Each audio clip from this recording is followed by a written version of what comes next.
Now on the northern side of Snake Pass, that bus stop on the main road is amazing. I've been up and down that Snake Pass lots of times. I hadn't realised it was a dedicated bus stop at the top.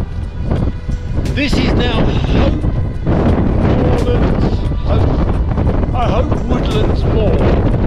I'm not sure there's much woodlands going on here, but Hope Woodlands Moor we are now travelling through. It is good. Lots of people out this side. There's just the one group I saw on the south side, but now there's dozens of people this side. So this is the popular section, I think.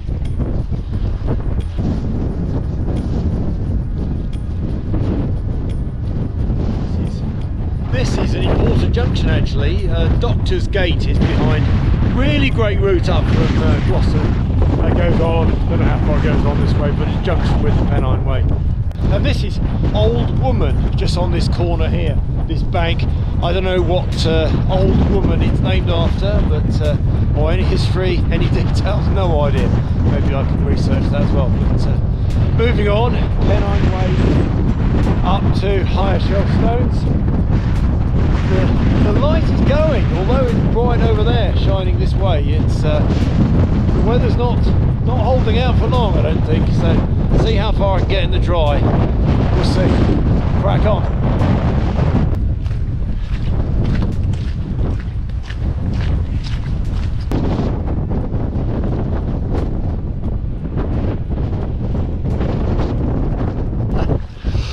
I've done all the flat, ploddy bit.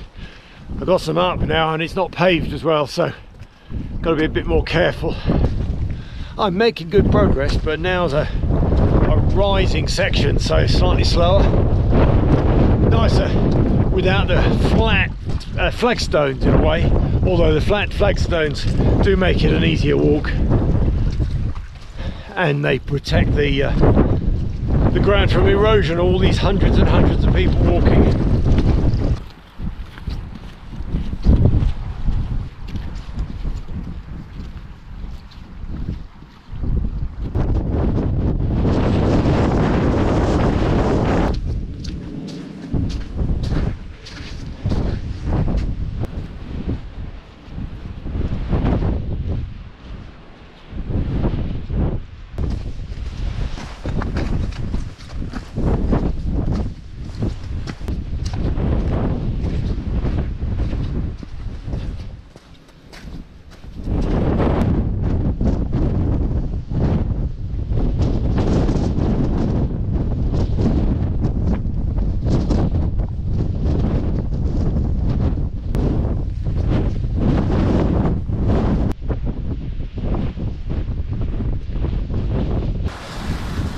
Making good progress.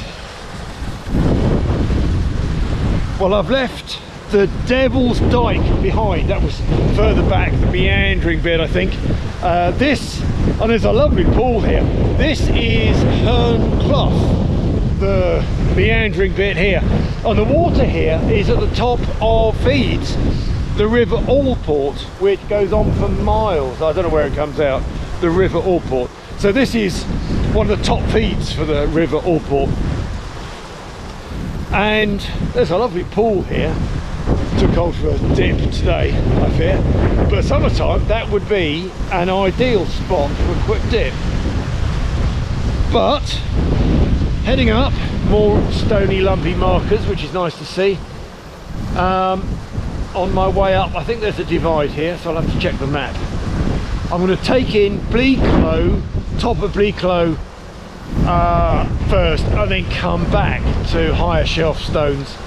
I think might as well do it. I've got time. It's about 12:30 now, I think. So there's time.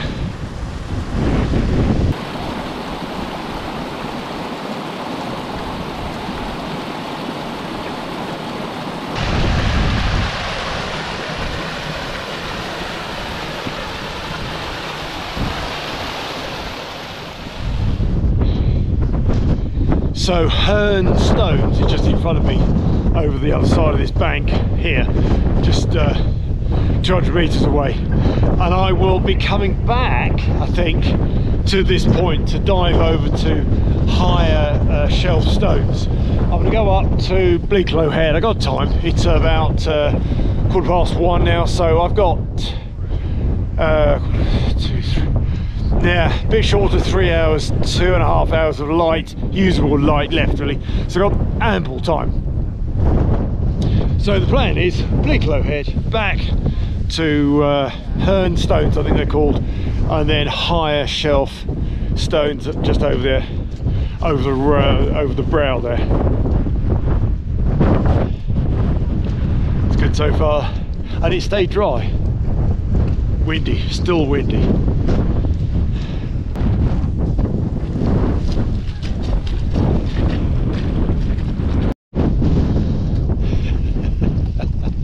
Hey up Kit, message for you.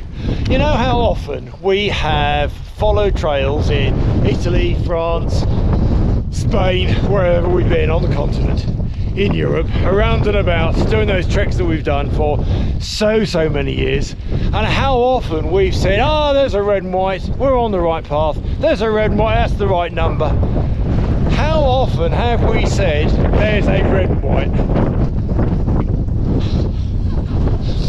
Well, there are no red and whites here, but there are these lovely marker stones, and actually just at the moment when you're not sure about the trail, these stones are just like those red and whites. Here's another one.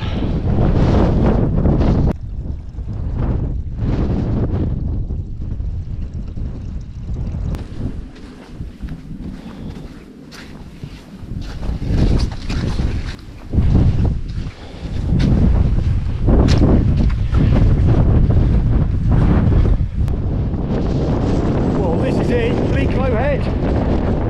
Very unassuming, it's got a wooden post on the top.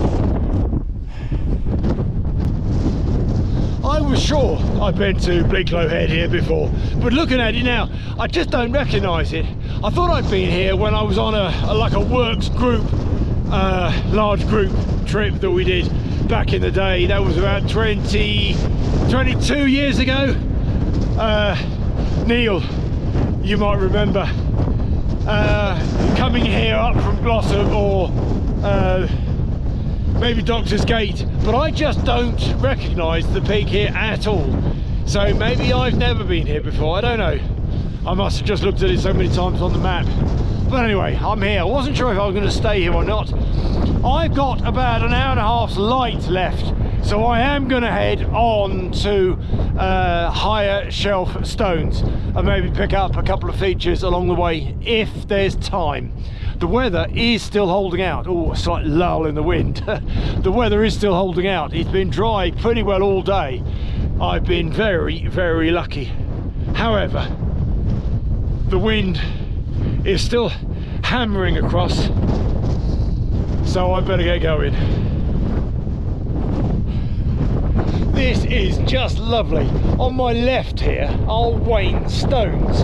A couple of gentlemen I saw an hour or so ago told me about them. I had heard of them before, YouTube clips and stuff, so I've seen them on the map I think, but I didn't really recognise what they potentially might look like.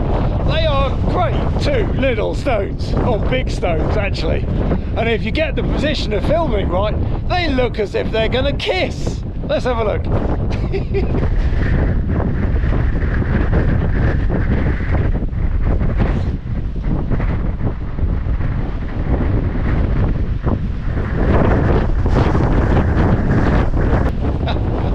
How sweet is that? How cute. Well, I've got another little bit more of a trek to do. I can see Manchester right over there in front of me. Dull and grey at the moment, but the light is still over Kinder and beyond, and that's the way I'm going next, straight over there.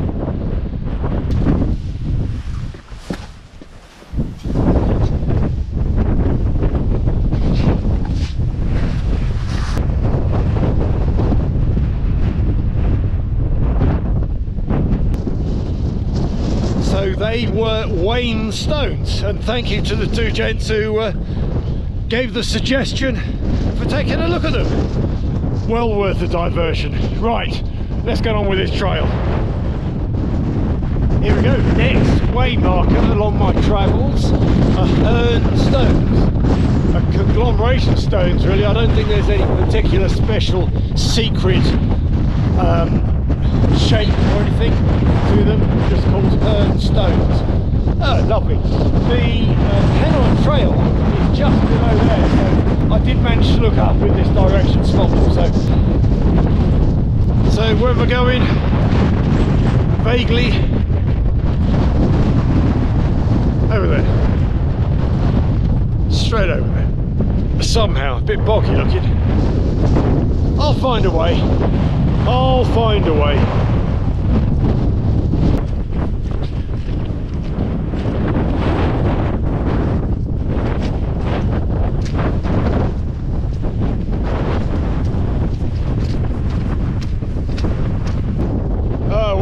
Sometimes you come to what seems like an impasse. There's a big ravine here, peaty boggy ravine. There's lots of footsteps around, but I can't quite see the route across. There'll be a way.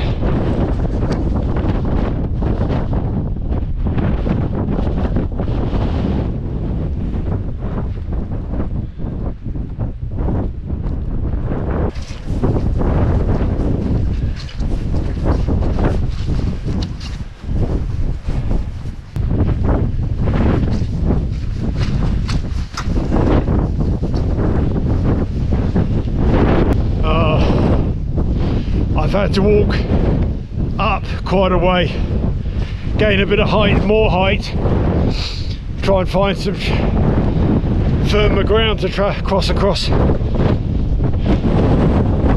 Maybe good here. I just don't want to go waist deep in muck.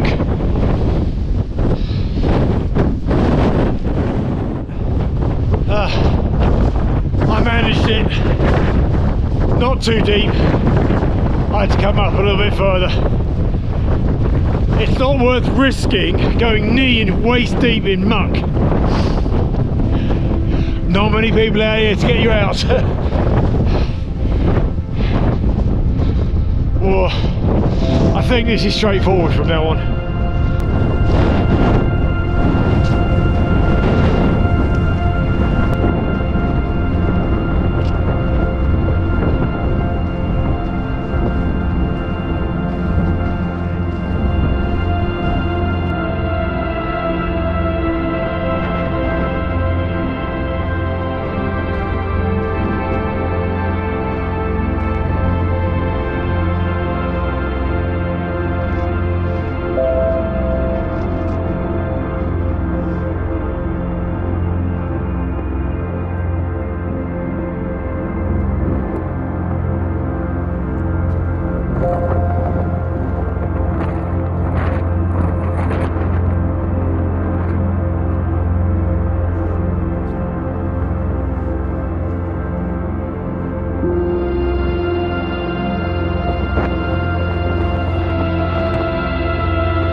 Location, but what marks such a tragic event? Anyway, need to make tracks for the last bit up there. See the Trig point on higher shelf stones. That's where I'm heading now.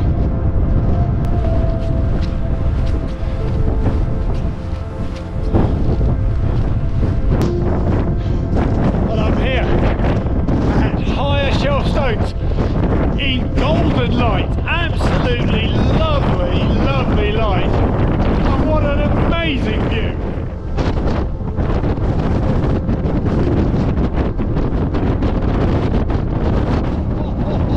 I'm having to hold on to the Trig point. It is very blustery, very, very blustery. At least I made it, done the whole tour so far. Can't hear a thing that I'm saying. Anyway, time to find a pitch place. my goodness, it's blowy up here. I've had to duck behind these stones just to stand still for a few moments. I've got still about an hour of lights left, so I've got loads of time to find a nice decent pitch. Hopefully not too much wind, but I don't care too much. Oh, it's great to be out here. I have been so lucky with the weather. Unbelievable.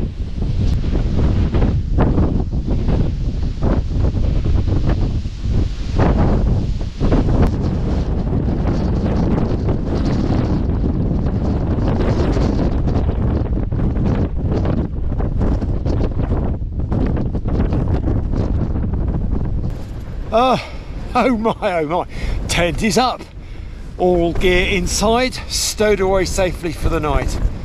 Fingers are now a little bit cold. It is still blowy, but it has stayed dry, and I am so pleased about that. I was expecting torrential rain the latter part of today, but there we are. So my route, the last part of zigzagged about a bit. However, I am here, happy, and I'm going to get a hot chocolate on so that I can get a bit of heat inside me as well.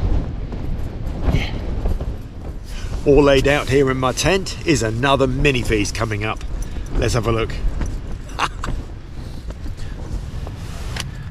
I've got some chorizo.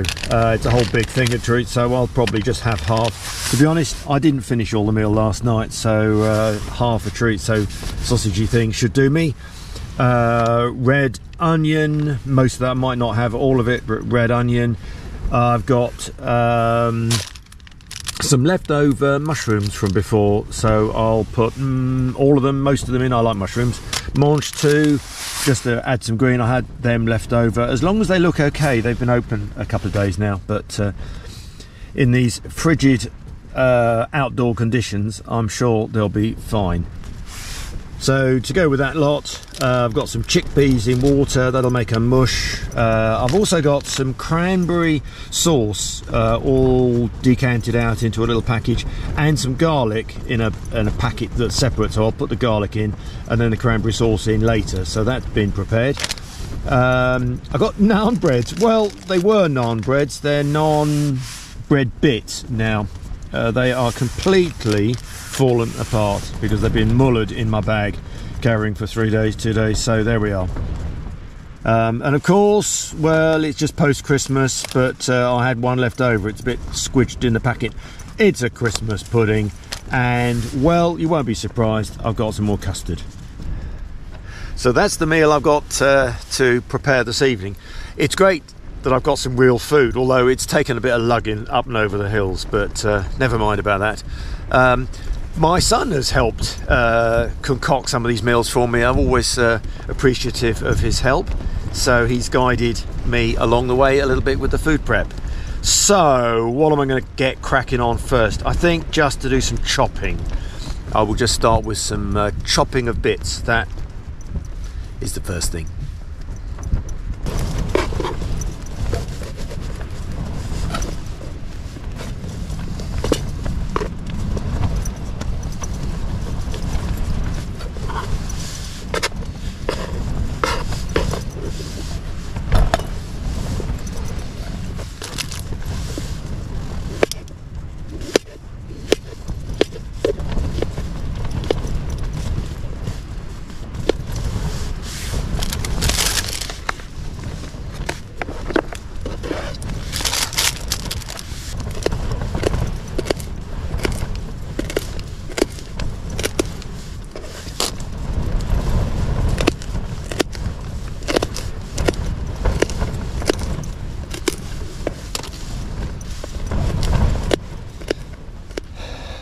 Okay, well that wasn't so bad.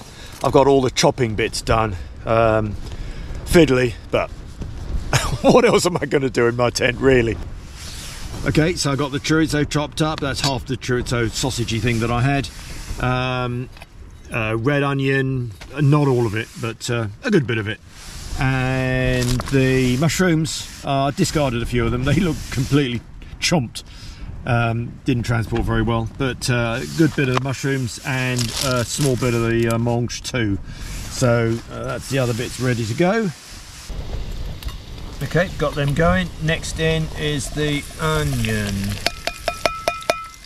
I love red onion, but I really don't like it when it repeats too much, so I'm going to make sure this is fairly well cooked through. Oh, that's good. That is good. Right, garlic next. Now I have pre-prepared, pre-packaged a small amount of garlic in this tin foil, if I can possibly open it without it falling apart. Yep, here we go. So, a little bit of garlic going in.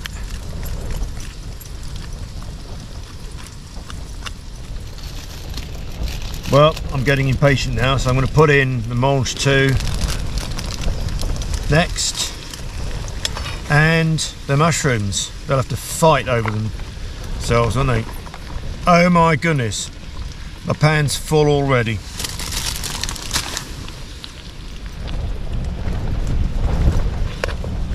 Looking better, looking good. Mushrooms and Mange 2 need more cooking though.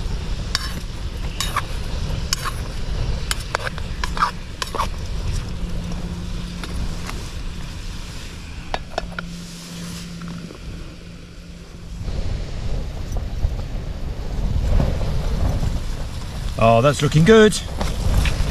Oh, that is looking very good.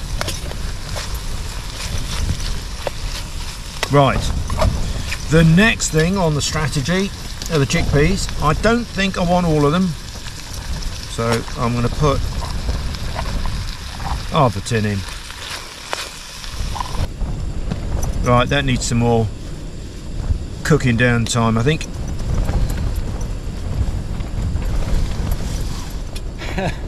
Well, I've laboured hard over this meal and it looks okay, I've had a few tasty bits and it's certainly a bit more spicy than last night's meal. Cranberry sauce next to add. Now it's in a packet, a little like a sandwich packet, so hopefully I can get it out without making too much of a mess. We'll see. So I'm just going to go squidge. It's also got some sage in it, and I can smell that actually. Pre-mixed, right, that's it. I can smell the sage.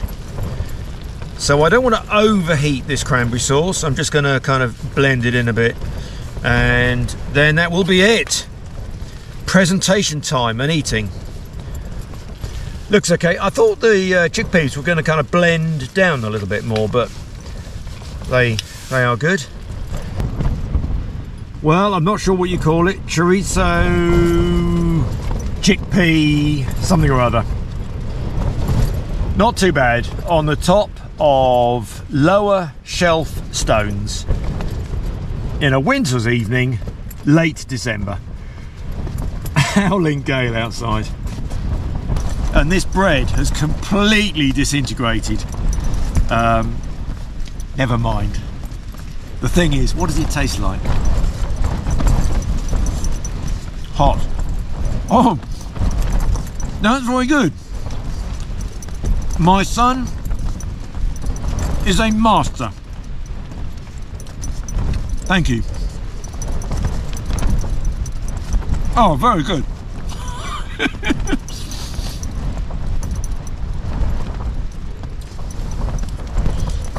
Right, naan bread. Let's have a go at this. It's not going to work, is it? Not without making a complete mess in my tent, which I really don't want to do. Here's a go. Okay. That worked. Lovely. Right. I'm going to eat this slowly. Whether I eat all of it, we'll see. I'll catch you in a bit.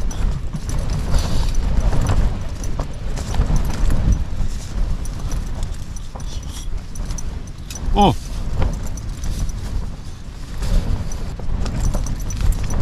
Could do with a nice glass of wine or something. I do have some rum, but I don't think that quite goes. Right, I want to eat this in peace. Catch you in a bit.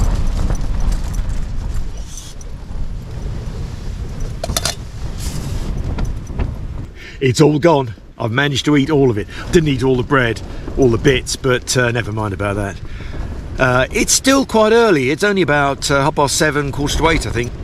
So there's ages before I need to turn the lights out and go to sleep. So I'll save the pudding for a little bit later on. I think I'll try and watch some YouTube, but reception here, even though Manchester and Glossop are just there, and they're the nearest I think I've ever been, signal this evening is rubbish.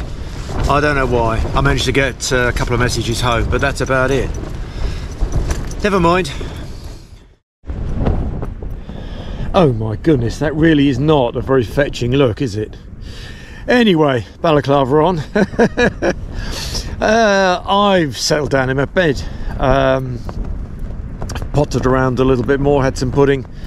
I didn't have the Christmas pudding, it was just too much, so I had custard and 2 apple pies that I had not eaten from before. Well, they weren't really apple pies, they were apple crumbles, of course, but never mind. I got thinking about having some rum. I have been carrying my little canister of rum around with me on the trip, and I haven't had any yet, so I might do a little bit later on, just for something to enjoy later. It's about 10:30 now, so I probably will settle down in another hour or so. It's a long time in a tent in the winter time.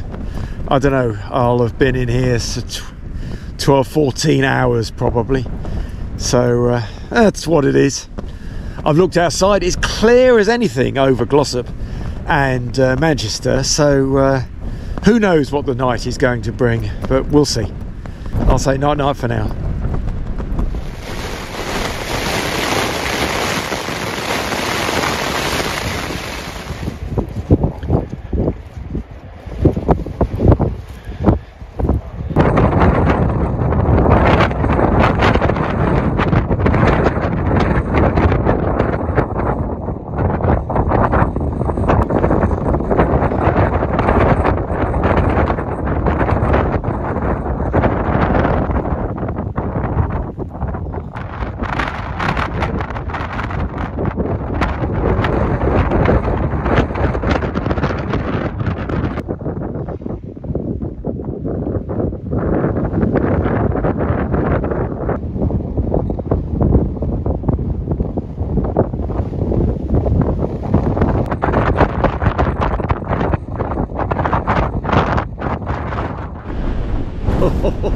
Well, my goodness, the wind has been strong all day, but about 20 minutes ago, and it's just after 3 now in the morning, it really ramped its way up, so much so it woke me up. All is good. I'm in the strongest tent there is, I think, so I'm not really worried at all. It just woke me up. I've been out and checked the guy lines and everything looked good. What I have done is wrapped around on the outside a couple of the guy lines and split one of the guy line pair into 2 separate ones with 2 separate pegs, which I hadn't done before, just on the side where the wind is coming. So that'll just help protect and stabilise the tent a little bit more. But everything's fine. What am I going to do? I might have a hot chocolate. I don't know really. About 3-4 hours more to sleep, so I might just see if I can just settle back down again and get another few hours sleep.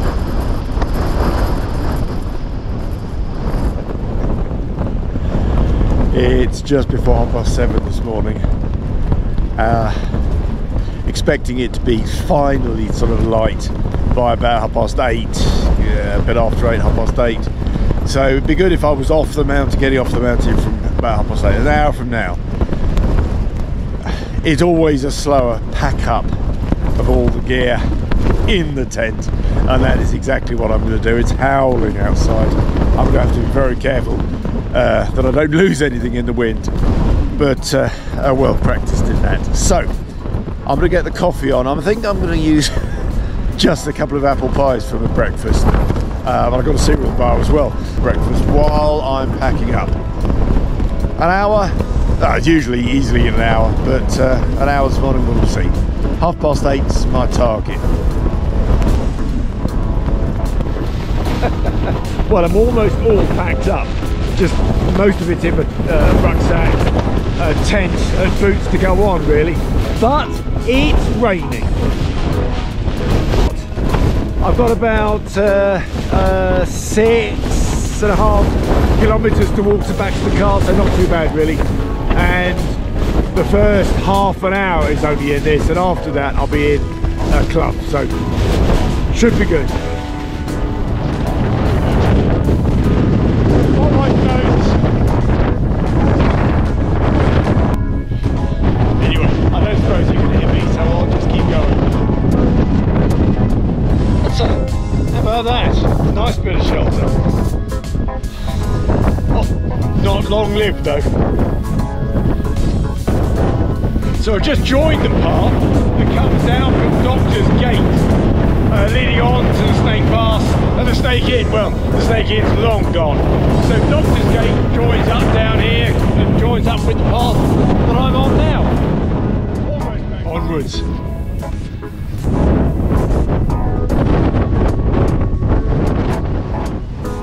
Yep, finally here, back at Glossop.